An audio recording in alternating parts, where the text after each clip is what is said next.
오늘 형태 의원님 오랜만에 오셔가지고 너무 반갑습니다.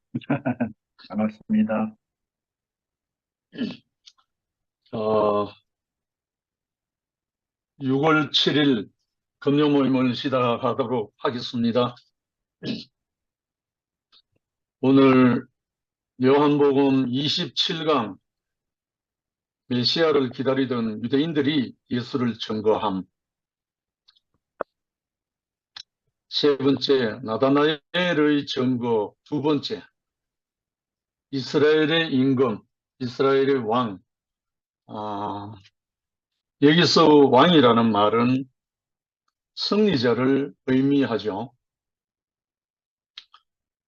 어, 이스라엘의 왕, 이스라엘의 임금이란 말은 승리자가 왕이 되기 때문에 옛날 부족 시대나 나라 시대나 어떤 시대라도 그때는 물리적인 싸움에서 승리한 사람이 황제도 되고 그런데 여기서 나다나엘의 증거에서 두 번째 이스라엘의 임금 왕이라는 의미는 이스라엘이 기다리고 있는 메시아를 말하는데 어, 그때 당시의 상황으로서는 이스라엘이 피지배 민족으로서 압박당하고 고통당하는 거기에서 해방시켜주는 승리자를 기다렸겠죠. 이거와 비유를 하면 모든 인류, 모든 인생은 하나님이 창조하신 그 본래의 자리에서 선악과에 속아서 사단의 종노릇하기 때문에 이 종노릇하는 하나님의 백성을 회복시킬 수 있는 승리자가 와야 되는 거죠. 그 승리자가 바로 왕이고 임금인데, 그래서 요한복음 16장 33절에 보면 너희로 내 안에서 평안을 누리게 하려 합니다. 세상에서는 너희가 환난을 당하나 담대하라. 내가 세상을 이겨노라 하시니라. 그러니까 예수님이 세상을 이긴 자예요. 세상을 승리한. 그래서 예수님이 인자가 온 것은 마귀의 일을 멸하라 하십니다.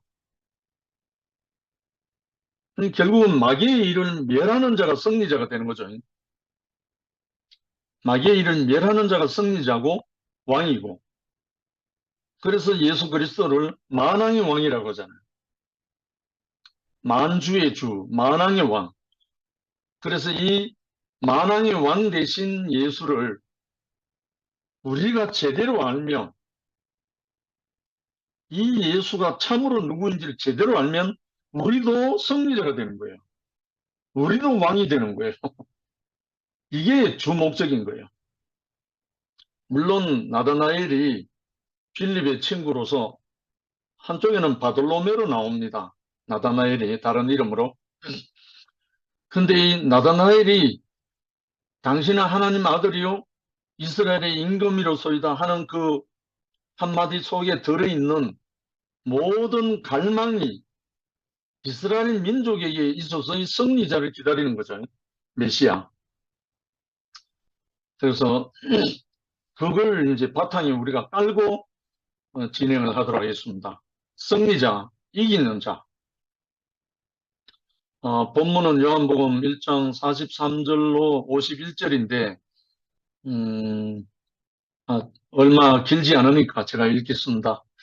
이튿날 예수께서 갈릴리로 나가려 하시다가 빌립을 만나 이르시되 나를 따르라 하시니 빌립은 안드레와 베드로와 한 동네 베세다 사람이라. 빌립이 나다나엘을 찾아 이르되 모세가 율법에 기록하였고 여러 선지자가 기록한 그 일을 우리가 만났으니 요셉의 아들 나사렛 예수니라. 나다나엘이 이르되 나사렛에서 무슨 선한 것이 날 수 있느냐. 빌립이 이르되 와서 보라 하니라. 예수께서 나다나엘이 자기에게 오는 것을 보시고 그를 가리켜 이르시되 보라, 이는 참으로 이스라엘 사람이라. 그 속에 간사한 것이 없도다. 나다나엘이 이르되 어떻게 나를 아시나이까? 예수께서 대답하여 이르시되 빌립이 너를 부르기 전에 내가 무화과 나무 아래에 있을 때에 보았노라. 나다나엘이 대답하여 랍비여, 당신은 하나님의 아들이시요 이스라엘의 임금이로소이다. 예수께서 대답하여 이르시되 내가 너를 무화과 나무 아래에서 보았다 함으로 믿느냐? 이보다 더 큰 일을 보리라. 또 이르시되 진실로 진실로 너에게 이르노니 하늘이 열리고 하나님의 사자들이 인자 위에 오르락내리락 하는 것을 보리라 하시니라. 여기서 이제 나다나엘이 빌립과 부름으로 인해서 예수를 만나게 되고 예수와 주고받은 이 말 속에 나사렛에서 무슨 선한 것이 날 수 있느냐. 이게 이제 나다나엘이 빌립에게 한 말이잖아요. 이스라엘에서 나사렛, 갈릴리, 사마리아 이 북부 지방은 옛날에 아수르나 시리아에게 점령당했을 때 그 점령한 그 민족들이 혼혈시켜 버렸어요. 서로 정혼을 시켜버렸다. 거기 있는 이스라엘 백성들 다 유배시켜 버리고 또 아시리아 사람들 그쪽으로 데리고 와서 통혼을 다 시켜버리기 때문에 혼혈족이에요. 혼혈족. 쉽게 말하면 나사렛이란 동네 이름과 갈릴리, 사마리아 이 북부 지구에 있는 이 지방의 사람들은 정통적인 유대교 사람들은 멸시하는 사람들. 왜? 통혼을 했기 때문에. 유대인의 그 정결을 지키지 못하고 이방인들과 통혼해서 사는 사회가 되어버렸기 때문에 그래서 멸시하고 무시하고 이렇게 했던 거예요. 그래서 나사렛을 멸시하는 말입니다. 이게 갈릴리, 나사렛, 사마리아 이거 전부 다 이스라엘에서는 멸시하는 지방입니다. 그래서 나다나엘이 그런 말 했거든요. 원래 예수는 나사렛 태생이 아니잖아요. 베들레헴에서 태어났잖아요. 그런데 애굽으로 피난 갔다가 다시 돌아와서 어디서 지냈나는 나사렛에서 지는 거야. 유대인들이 헤롯 왕이 예수가 태어났을 때 동방박사들 와가지고 왕이 태어났는데 어딨나 이래갖고 그게 헤롯 대왕에게 알려들어가지고 그때 그 당시 그 이야기를 들은 전후로 2살 아래의 어린아이들은 다 죽여버렸잖아요. 헤롯 왕이. 이 예수를 죽이려고. 어마무시한 일이 아무런 죄도 없는, 아무런 연고도 없는, 그때 그 당시에 그 지방에 많은 어린아이들이, 2살 아래의 어린아이들이 예수의 이름으로 최초의 순교자들이에요. 예수의 이름으로 최초로 순교한 사람은 어린아이들이에요. 2살 아래의 어린아이들. 그러니까 그런 많은 유대인들로부터 멸시받고 천대받고 하던 지방에 가서 살았는 거예요. 예수 어릴 때. 그래야 보호할 수 있기 때문에. 천대받고 멸시받는 곳에 있기 때문에. 그런데 예수는 이 나다나엘을 보고 참 이스라엘 사람이다. 간사한 것이 없다 이랬잖아요. 그렇게 하니까 자기를 알아주는 예수를 보고 당신은 하나님의 아들이시오 이스라엘의 임금이다. 이렇게 고백했습니다. 그런데 더 큰 위대한 말씀은 내가 너를 무화과 나무 아래에서 보았다 함으로 믿느냐? 이보다 더 큰 일을 보리라. 더 큰 일이 이제 뒤에 나오잖아요. 51절에. 이러시되 진실로 진실로 너에게 이르노니 하늘이 열리고 하나님의 사자들이 인자 위에 오르락내리락 하는 것을 보리라. 하나님의 사자들이 누구겠어요? 여기서 나오는 사자들은 천사를 말하거든요. 인자는 사람인데 예수 자신이고, 결국은 천사는 사람을 도우라고 있는 피조물이죠. 존재죠. 하나님의 종이죠. 한마디로. 사람의 이 위치가 회복이 되면 결코 천사에게 구신거릴 수 있는 존재가 아니죠.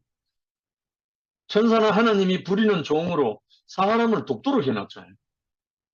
그러니까 이 천사와 위치 이탈은 사탄하고 같은 유의 영이기 때문에 사람이 위치만 회복되면 사탄에게 속을 이유도 없고 굴복당하는 이유도 없는 거예요.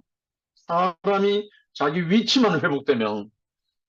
그래서 예수님이 인자가 온 것은 마귀의 일을 멸하라 하십니다. 사탄 마귀의 일을 멸하라 하십니다. 그럼 결국은 예수님이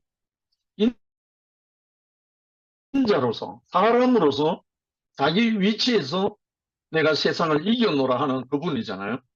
그럼 결국 우리는 예수를 깊이 알기만 하면 됩니다. 모든 문제는.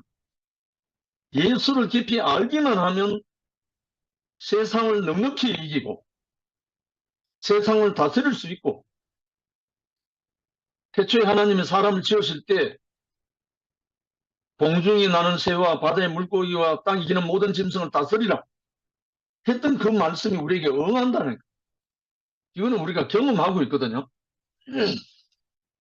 결국은 사람이 승리자가 못 되는 것은 지난주에 마지막 부분이 이 부분이었거든요. 8번째. 하나님의 주권적 구속으로 인간의 통치 주권을 회복한다. 하나님의 주권, 그 하나님의 주권의 구속만 되면, 회복만 되면 사람의 통치 주권은 자동적으로 회복된다. 이게 예수가 오신 목적인 거예요. 참 이 사실만 알면, 우리가 깊이 인식이 되면 자존심은 아무 쓸데없고 자존감으로 넘치는 그리스도로 승리자로 살게 되죠. 이 전제 조건이 하나님의 주권 앞에 구속된 사람.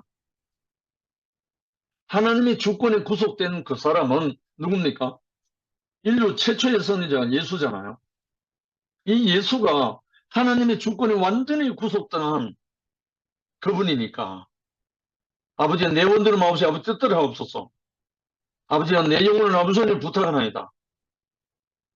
이거는 하나님의 주권에 완전히 구속된, 완전히 하나님께 자기가 들어져 버린 그 사람으로서 당당하게 세상을 이기고 사탄 마귀를 주무르고 발화를 밟게 되는 거죠.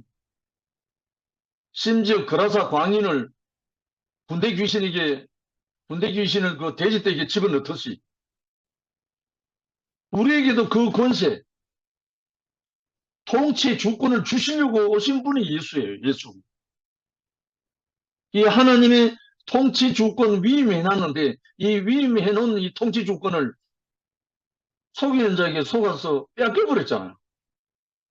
그래서 그 빼앗긴 그것을 회복하시려고 오신 분이 예수다.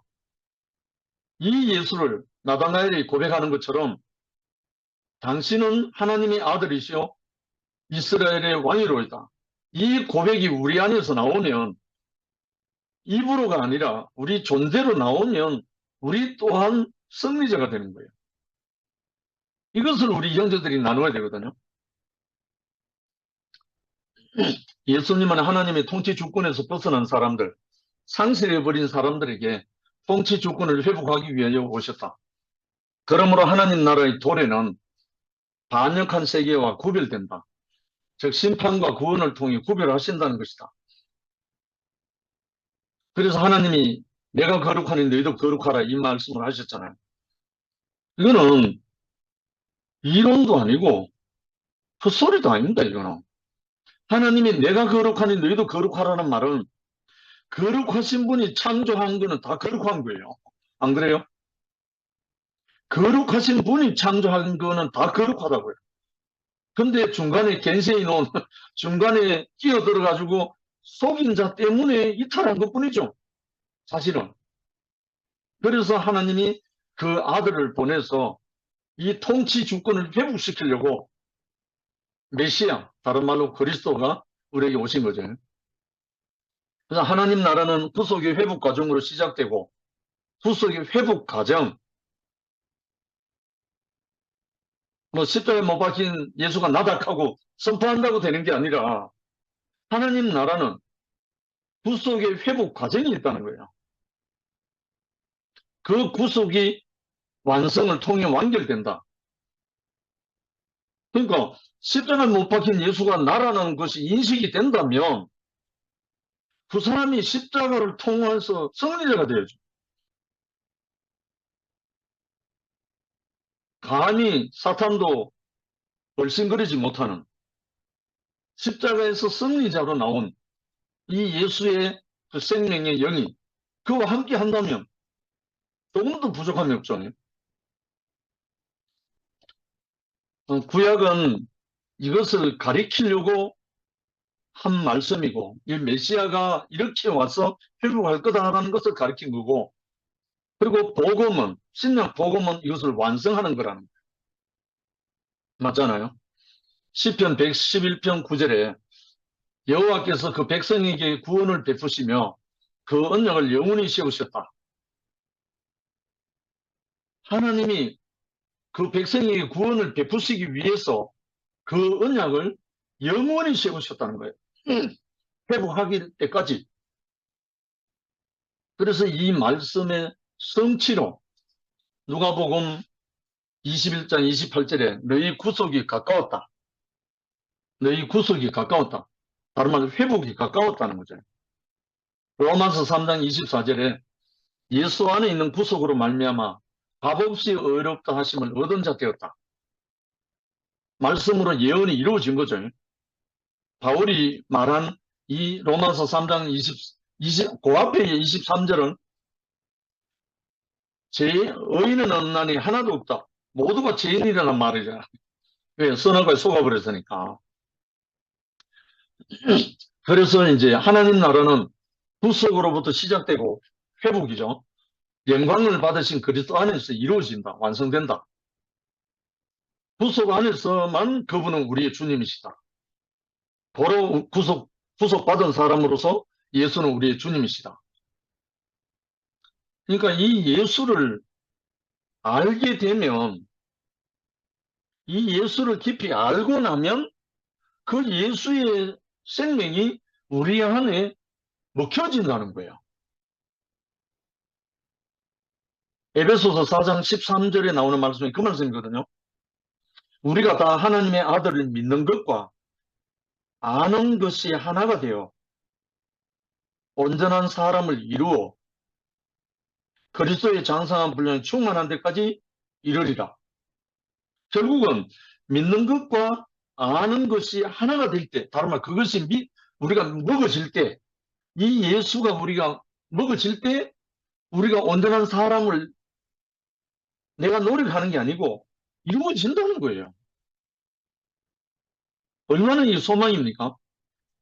그래서 우리가 다른 데에 투자할 그 모든 것을 예수를 아는 데 올인하면 인생 대박이 준비되어 있습니다.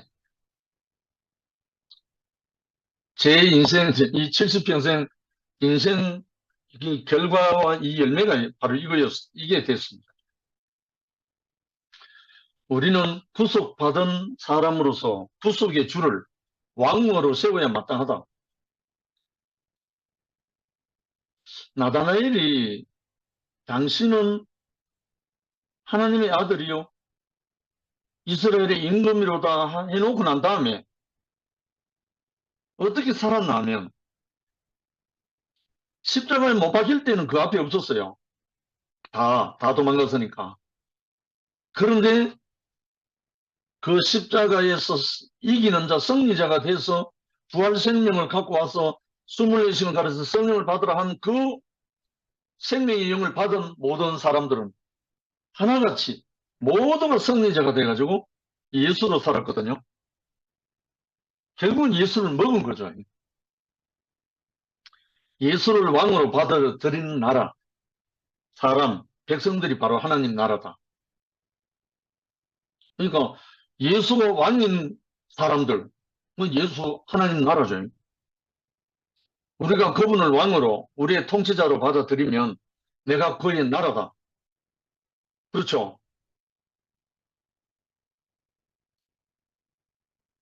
만약에 우리가 예수를 우리의 왕, 우리의 주로 고백한다면 고백하는 그 사람은 예수의 나라 백성이잖아요. 그리고 하나님의 나라 백성이고 예수께서 영광을 받으시는 곳이 곧 하나님 나라다. 그래서 우리 안에서 우리 자신 안에서 예수가 만왕의 왕이 되면 우리가 왕이 될 때, 우리가 승리자가 될 때 예수는 만왕의 왕이 되는 거죠.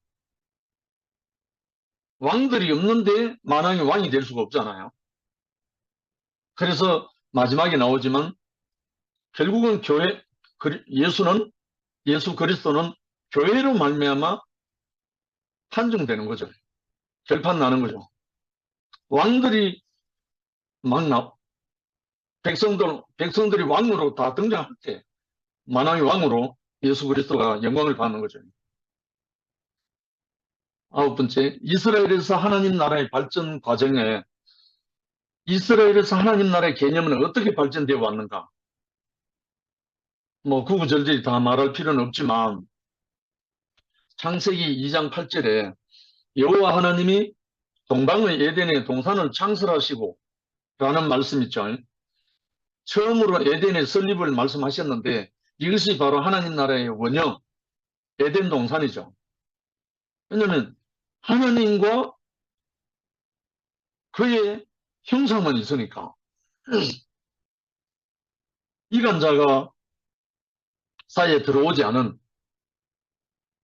전혀 해됨이 없고 어그러짐이 없으니까요. 그러나 인간의 반역으로 인해서 에덴에서 추방된 후 하나님과 사람은 에덴의 관계를 가질 수 없었다. 에덴은 기쁨이죠. 그 결과 하나님은 축복의 통로로서 이스라엘을 선택했다. 결국은 그 상실된 신라원된 그 에덴을 회복하기 위해서 축복의 통로로 이스라엘을 선택했다. 그러나 선택받은 이스라엘 백성은 또 그 역을 해서 바로에게 붙들려 400년간 노예 생활을 했다. 성경은 이것을 사탄에게 붙들려 노예가 된 인생으로 묘사한다. 우리가 바로의 400년간 노예 생활, 400년, 40년, 4일 이거는 이제 고난의 수인데 이스라엘 백성이 400년 동안 노예 생활한 것은 모든 인생이 사단에게 붙들려 노예 생활하는 것하고 묘사가 되는 거죠. 그들은 양식을 구하러 갔다가 양식 때문에 노예가 되고 말았다. 이것이 우리들의 역사다. 다른 말 인생의 역사죠. 우리가 먹는 문제 때문에 유혹받지 않는다면 인생이 노예될 거 아무것도 없어요. 그렇잖아요. 사람이 먹는 문제 때문에 유혹당하지 않는다면 사람이 위치 이탈할 일이 아무것도 없다고요. 나는 거기서 하나님이 동산 중앙에 있는 생명나무 열매는 임의로 먹고 선악을 나게 하는 나무 열매는 먹지 마라 하는 그 의미를 깊이 발견하게 됐어요. 결국은 먹는 문제잖아요. 생명을 먹을 것인가 선악을 먹을 것인가 이 문제 때문에 결국은 먹는 문제 때문에 노예가 됐잖아요. 아담과 하와가 최초로 선악과 때문에, 선악과 양식 먹는 문제 때문에 노예가 돼갖고 전 인류가 노예가 돼버렸잖아요. 그리고 이스라엘 백성들도 양식 구하러 애굽에 내려갔다가 바로의 종노릇하고 400년 동안 노예 생활했잖아요. 그리고 그들을 출애굽시키려고 모세를 보내갖고 다시 돌아올 때 먹는 양식을 바꿔서 회복을 시켰어요. 구출했어요. 어린 양고기 먹여갖고 구출했잖아요. 어린 양고기라는 말은 죽음이잖아요. 어린 양이 죽음으로 인해서 구출된 거예요. 다른 말, 그 어린 양이라는 말은 나 자신을 말하죠. 선악과에 노예된 우리 인생을 하나님 앞에 어린 양의 운명으로 그 양식을 먹으면, 어린 양 고기, 그 어린 양이 나 자신으로 먹어지면 하루에 종로로에서 구출되듯이 우리도 세상에서 구출되는 거예요. 회복되는 거죠. 어디로? 하나님 나라로. 먹는 문제 때문에 모든 인생은 사탄의 노예가 되고 바로의 종로를 하고 다 그렇죠 뭐. 제가 현대 중공업 다닐 때요. 33년 근무하고 나왔어요. 제가 참 덕본 게 뭐냐면 제가 어릴 때부터 먹어놓은 구절, 제가 지난번에 한 말씀 드렸죠. 돈을 사랑하며 일만하게 뿌리라. 이 구절이 제 인생에 박혀 있었기 때문에 제가 회사 다니면서 돈 때문에 한 번도 끌려다닌 적이 없어요. 회사 안에 여러 가지 복잡한 거 많잖아요. 야유회를 간다. 그럼 나는 그 회비를 배를 내버려요. 회비를 배를 내버리고 나는 빠져요. 나는 일이라는 사정이 있어서 못 갑니다. 특히 일요일 날 그럴 때 그럽니다. 옛날에는 그런 일이 많았거든요. 그리고 또 한 번은 제가 월급을 받았는데 제가 생각한 월급보다 좀 더 나온 거예요. 이상하다 해가지고 제가 봉투를 가지고 총무과에 가서 이거 한번 다시 한번 보십시오. 제 생각하는 월급보다 더 많이 나왔습니다 하고 주니까 그 사람들이 나를 쳐다보면서 의아하게 생각하면서 그 다음 날인가 며칠 후에 총무과장이 부르더라고요. 네, 근무한 지 오래됐지만 당신 같은 사람 처음 만났는데 어떻게 그걸 가져왔느냐고. 아니, 나는 내가 생각한 것보다 더 나왔기 때문에 가져온 거지 다른 뜻은 없다고. 그때부터 저는 회사에서 소문이 퍼져가요. 인사부, 총무 그런 다 소문이 퍼져갖고 아예 그렇게 대우를 하더라고요. 결국은 돈의 노예 안 되면요. 세상에서 승리자로 삽니다. 지금도 마찬가지입니다. 먹는 문제 때문에 인생은 다 사탄의 노예 된다. 그러나 제가 지금까지 누구 말대로 좋은 회사 다니다가 집도 한 채 없느냐 이런 말도 많이 하는데 저는 저축 통장 안 갖고 보험 만들고 하던 세월이 워낙 많아가지고 모은 게 없어요. 그러다 보니까 그러나 지금까지 밥 굶어 본 적이 없어요. 거리에 자본 적 없고요. 그러면 사람이 이스라엘 백성이 양식 구하러 애굽에 갔다가 노예 되어버렸거든요. 이게 모든 인류의 역사입니다. 그리고 아담 하와의 역사였고요. 선악과 양식 때문에 노예 되어버렸잖아요. 여기까지 하고요. 그래서 이것이 전 인류의 문제다. 양식 문제다. 뭘 먹느냐의 문제이기 때문에 이것이 승리자가 되느냐, 실패자가 되느냐, 그 문제다. 그래서 예수님이 성령에 이끌려 마귀에게 시험 받았잖아요. 이 돌돌로 떡덩이가 되게 하라 했을 때 대답이 참 속지 않고 사람이 떡으로만, 양식이잖아요. 떡으로만 살 것이 아니요 하나님의 입으로 나오는 모든 말씀으로 산다. 이 말씀으로 물리쳤기 때문에 승리자가 됐잖아요. 그 말씀, 첫 번째 문제 승리하고 나면요, 두 번째, 세 번째는 같은 겁니다. 자동으로 뺏어 됩니다. 먹는 문제거든요. 왜? 육체를 갖고 있는 사람이기 때문에. 아마 그래서 저를 종교 시절에 금식을 그렇게 많이 시켰나 봅니다. 웬간해서는 안 먹어도 견디거든요. 열 번째, 예언서에 나타난 하나님 나라. 사사시대 이후 등장한 예언자 시대는 이스라엘이 멸망당했기 때문에 구원에 대한 소망을 가졌다. 그렇죠? 왜냐하면 늘 핍박당하고 압박당하고 노예 생활하니까. 그래서 성실하신 하나님의 구원을 이루실 것을 믿었다. 이사야 9장 7절에 그 정사와 평강의 더함이 무궁하며 또 다윗의 위에 앉아서 그 나라를 굳게 세우고 지금 자금 이후 영원토록 공평과 정의로 그것을 보존하실 것이라. 만군의 여호와의 열심히 이를 이루시리라. 사람이 열심이 아니고요. 만군의 여호와의 열심히 이를 이루신다. 하나님이 이 열심을 갖고 있다는 거예요. 근데 보통 현대 자매들이 저보고 열정적이란 말을 많이 들었어요, 제가. 열정적이다, 열정. 제가 그거 별로 안 좋아하는 말이거든요. 사람이 열정적으로는요, 한계가 있습니다. 여기 나오는 말씀은 이대로거든요. 만군의 여호와의 열심히 이를 이루시리라.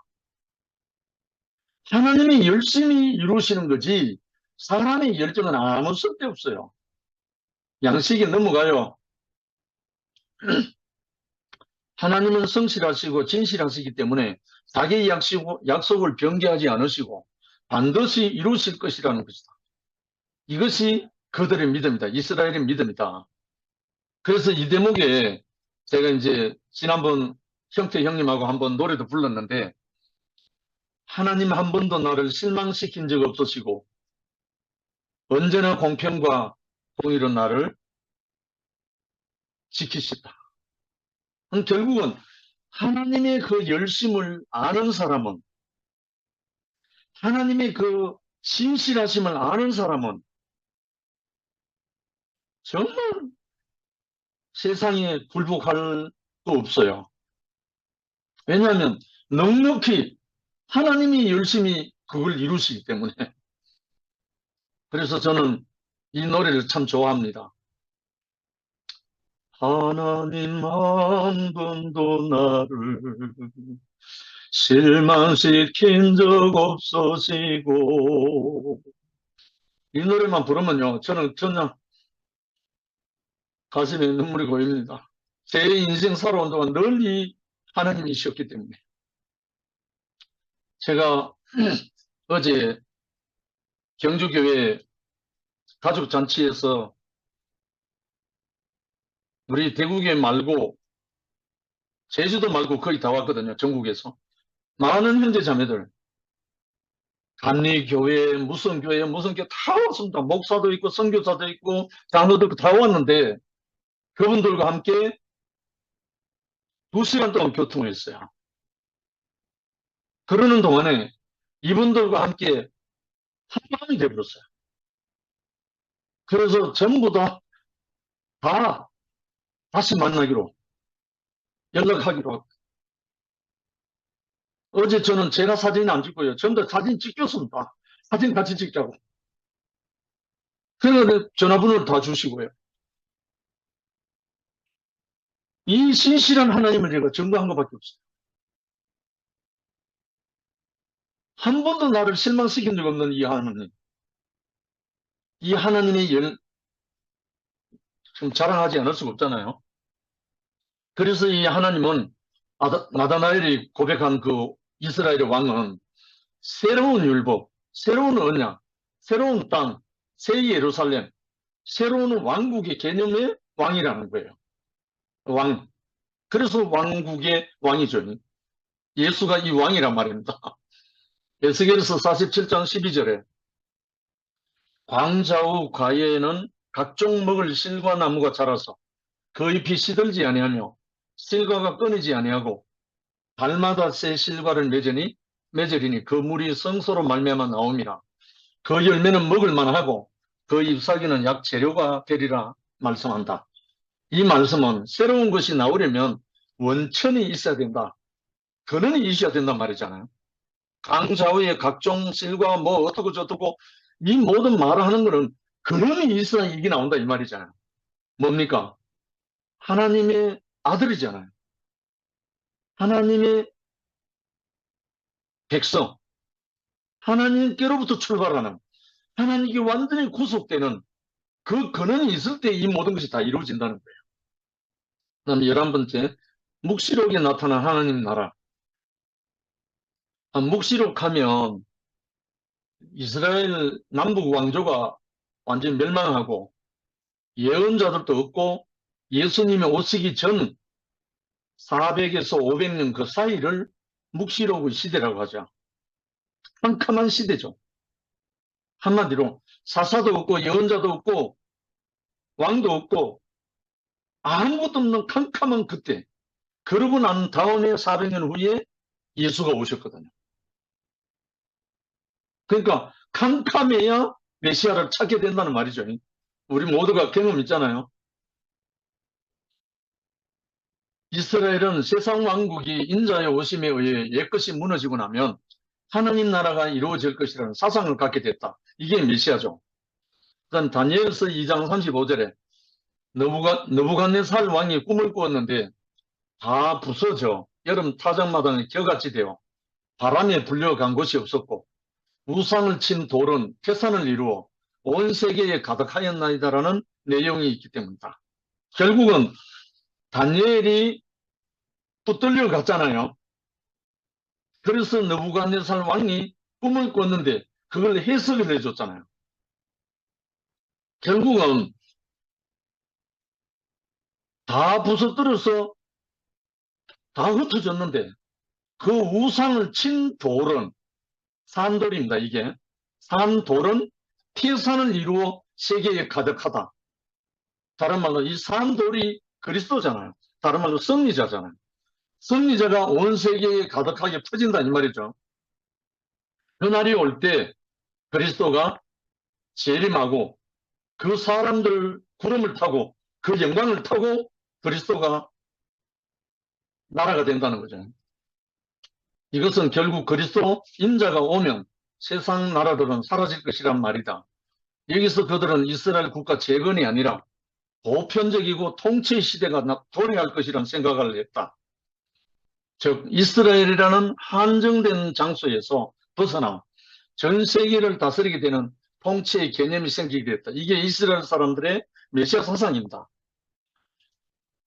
지금은 조그마한 땅덩어리 속에 고통당하고 있지만 그 그리스도가 오면 이 조그마한 이스라엘 땅 속에 한정되어 있지 않고 온 세계를 다스릴 것이다라는 통치 개념을 갖고 있는 게 이스라엘 사람들의 메시아 사상입니다.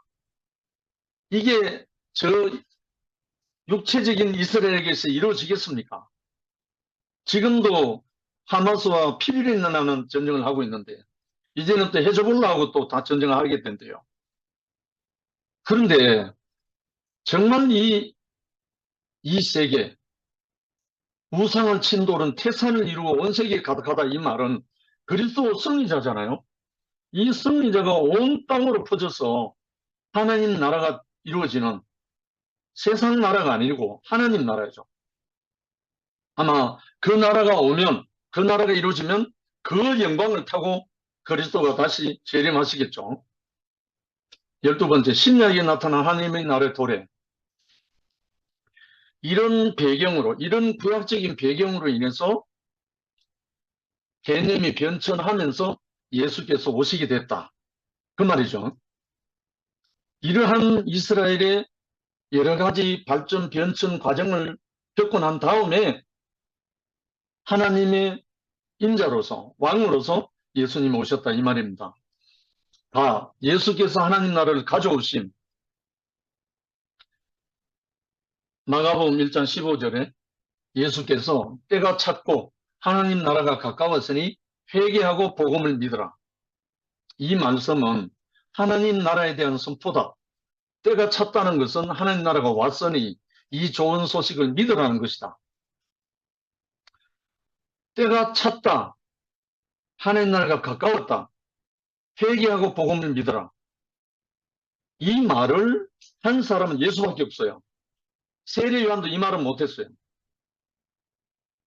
회개하라 천국이 가까이 왔다 이 말은 했지만 때가 찼고 하나님 나라가 가까이 왔으니 회개하고 복음을 믿어라. 이 말은 예수 그리스도가 했거든요. 그러면 예수 자신이 하나님 나라란 말이잖아요. 하나님 나라. 그러니까 예수를 영접한 사람은 하나님 나라죠. 제 같은 경우는 한 형제가 와서 너는 어둠이다 했을 때 내가 그 빛을 받아들인 거예요. 그리고 난 다음에 저에게는 빛의 나라가 시작됐잖아요.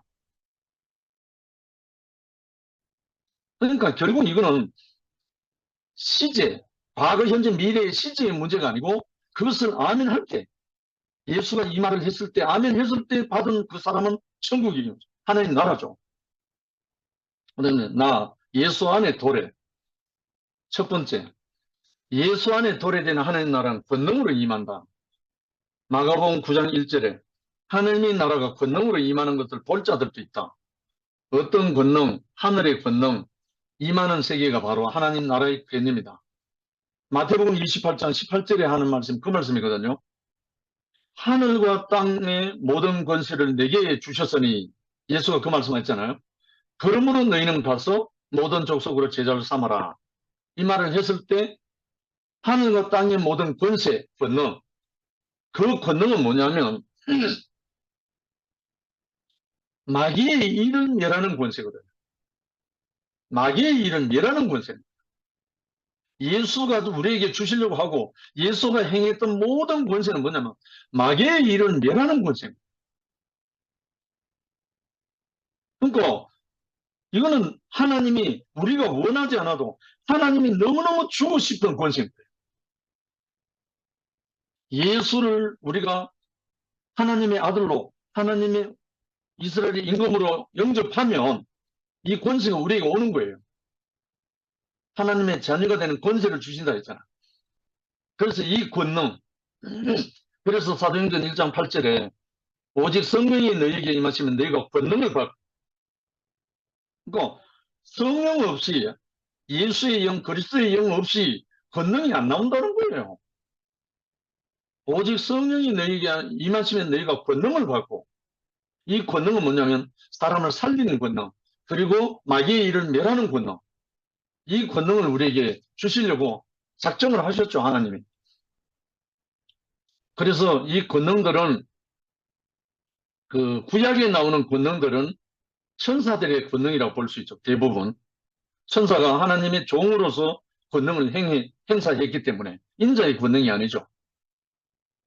마가복음 13장 25절에 그때의 하늘에 있는 권능들이 흔들리리라 했는데 이것은 하늘에 있는 권능들은 천사들의 권능이다. 그 권능으로는 사람을 못 살렸어요. 마가복음 6장 2절에 그 손으로 이루어지는 이런 권능이 어찌면요. 예수가 병든 자 고치고 마귀 걸린 사람을 물리치고 하니까 유대인들이 이렇게 고백한 거죠. 그 손으로 이루어지는 이런 권능이 어찌면요. 놀랬다는 거죠. 예수께서 기적을 보여주신 모든 목표는 땅을 정복하고 지배하고 다스리게 되는 권능이 지금 왔다는 것이다. 예수님 안에는 이미 권능으로 하나님 나라가 임했다. 아멘이죠.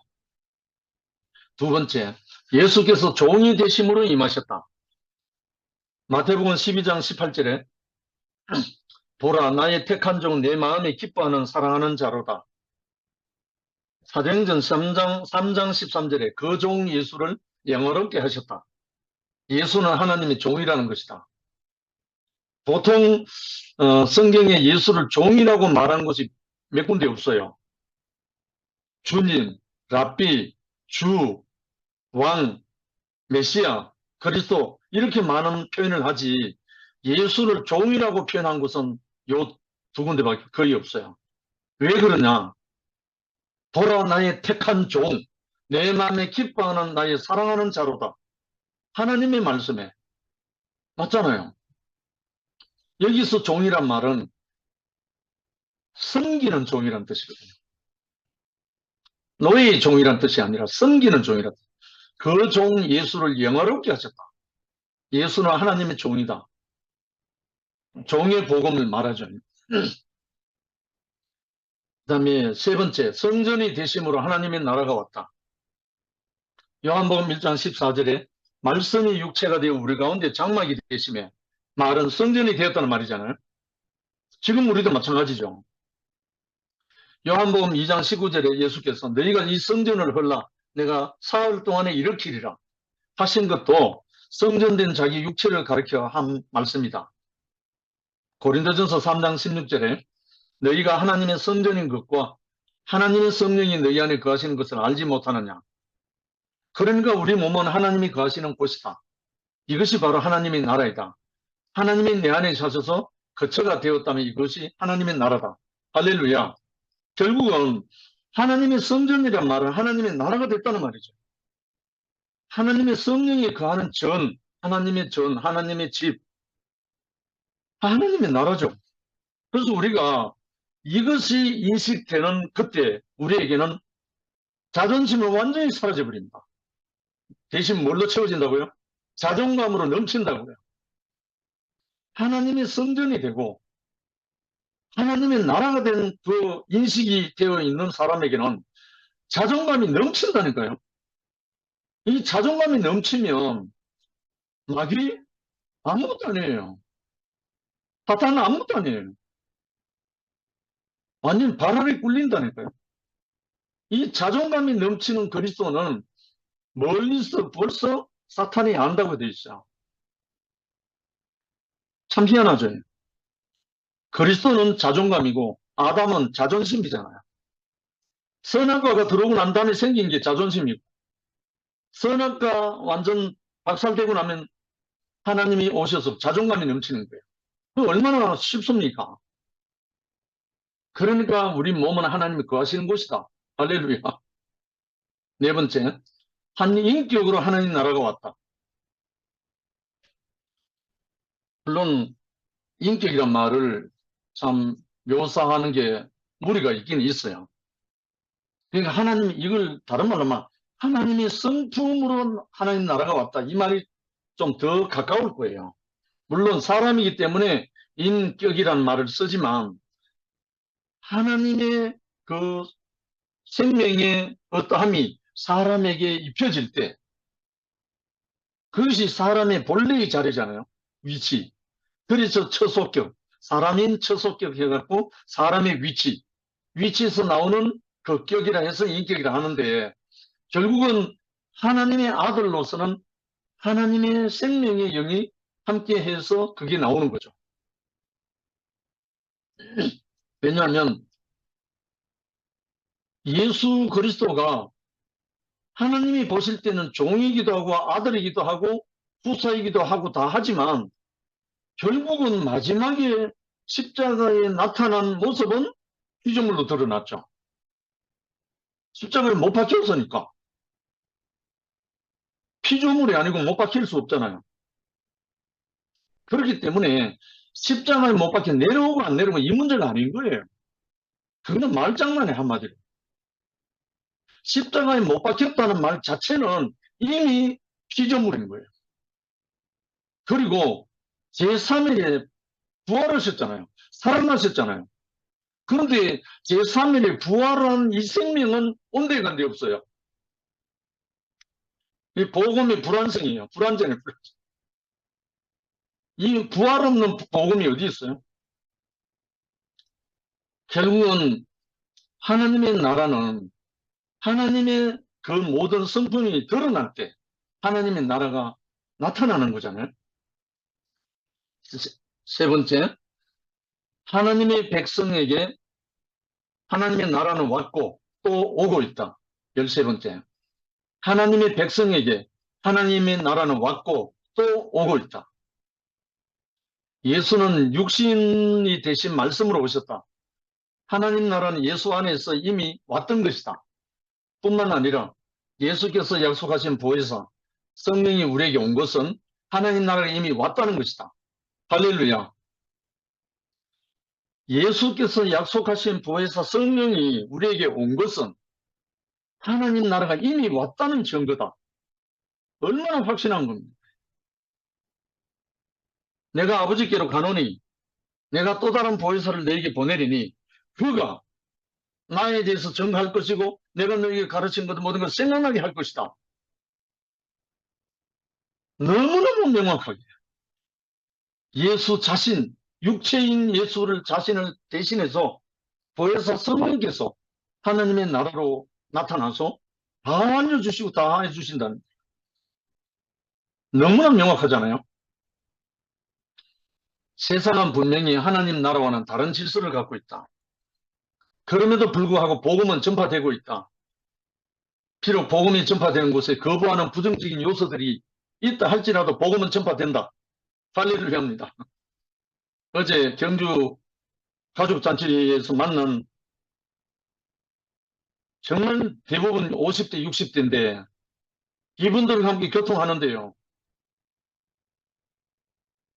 선교사 한 분은 울면서 교통이 됐습니다. 이 하나님의 나라가 정말 흐르는 현장이었어요. 생명이 마구마구 흐르는 그 현장이었습니다. 30여 명이 앉아갔고요. 하나님 나라는 구체적으로 백성들의 모임 안에 있다. 하나님 나라를 절구하고 그의 백성이 모이는 곳이 교회다. 교회가 있다는 것은 현재적으로 하나님 나라가 있다는 증거다. 이 교회가 다른 말로 승리자가 모여있는 곳이 교회잖아요. 사탄을 밟고 있는 교회, 승리자들의 모임이 교회입니다. 그렇기 때문에 교회는 승리자의 무리죠. 히브리서 12장 22절로 24절, 그 나라는 그리스도와 함께 죽고 함께 부활하고 함께 성천함으로 누린다. 고린도후서 5장 17절에 그런즉 누구든지 그리스도 안에 있으면 새로운 피조물이라. 이전 것은 지나가시니 보라 새 것이 되었도다. 그러므로 그리스도 안에 있는 새 것만이 하나님 나라다. 할렐루야. 예수님은 새로운 성전이시다. 이것은 돌로 지은 옛 성전이 아닌 새로운 성전으로 예수와 새 돌들로 건축으로 이루어진다. 아멘. 시간이 많이 됐네요. 베드로전서 2장 4절에 예수를 보배로운 산돌이라 하였고, 베드로전서 2장 5절에 너희도 산돌같이 신령한 집으로 세워지고, 결국은 산돌, 보배로운 돌, 산돌이란 말은 아까 산돌로 우상을 치니까 흩어져서 태산을 이루었다 이 말이 나오잖아요. 산돌은 승리자를 말합니다. 다른 말로 그리스도로 신령한 집으로 세워진다 이 말이거든요.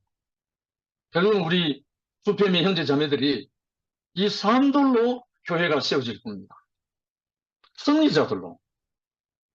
예수 그리스도로 말미암아 하나님이 기쁘게 받으실 신령한 제사를 드릴 거룩한 제사장이 된다. 우리는 산돌이신 예수처럼 산돌같이 신령한 집으로 세워져야 한다. 그러므로 나라는 지금도 있고 장차도 올 나라로 중첩된 시대를 이루고 있다. 오발익된다 이거죠. 왔고 또 오고 있다 이거예요. 늘 발전해가고 장차 오고 있는 나라다. 마지막으로 재림으로 완성. 어느 한 구독자, 아민인생 구독자가요. 형님 다음에 재림에 대해서 말씀 좀 해주시죠. 댓글을 붙여놨어요. 모든 기독교인들이 안 풀리는 문제가 성천, 부활 성천 재림입니다. 다른 거는 대부분 이해가 되고 뭐 어떻게 하지만 부활과 성천과 재림은 자기 안에 체휼하지 못하면 이걸 알 수가 없어요. 이건 말로 설명할 수 있는 게 아닙니다. 부활과 성천과 재림은 우리 안에 성령께서 오셔서 그리스도의 영으로 부활 생명을 경험하고 부활의 영으로 성천의 경험을 하고 부활 생명의 성령으로 다시 오신 그분을 영접한 사람은 몸으로 알아져요. 몸으로 체휼하게 돼요. 그래서 육신의 눈으로 볼 수 있는 재림이 아니란 말이에요. 그래서 그날에는 인자가 구름을 타고 온다고 되어 있습니다. 하나님 나라는 주님의 재림으로 완성된다. 이것이 우리의 최후의 소망이다. 그분은 영광 중에 심판이 주러 오신다는 것이다. 어떻게 예수님께서 영광을 받으시는가? 그러면 교회를 통해서 영광을 받으신다. 아멘. 이것은 전적으로 교회에 달려있다. 이 교회가 누구라 했죠? 승리자들의 돌로, 산돌로 지어진 것이 교회이기 때문에 이 승리자들로 이루어진 교회에 그리스도로 재림한다는 거예요. 온 그리스도가 영광의 구름이 될 때, 거기에 이 그리스도 예수는 그 한 어린 양이 전부 다가 단체적인 성령과 신부로 어린 양이 만왕의 왕으로 오신다. 이거는 체휼하게 되면 이거는 말이 필요가 없어요. 그래서 교회를 통해서 영광을 받으시는데 전적으로 교회에 달려있다는 거예요.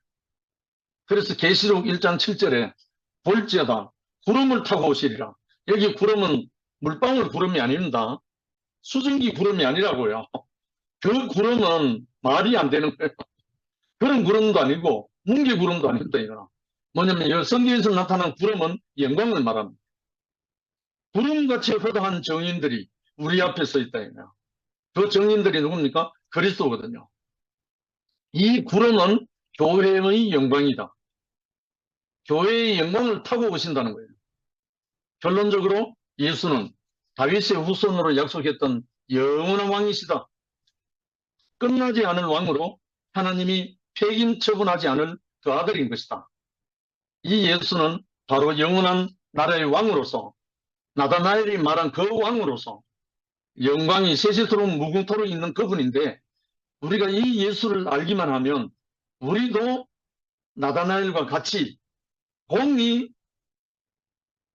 승리자로 이렇게 살 수가 있게 되고 그가 부활하시고 성천하시고 재림하시는 그분과 함께 우리도 함께 그 영광을 누릴 수 있는 그 나라가 이루어집니다.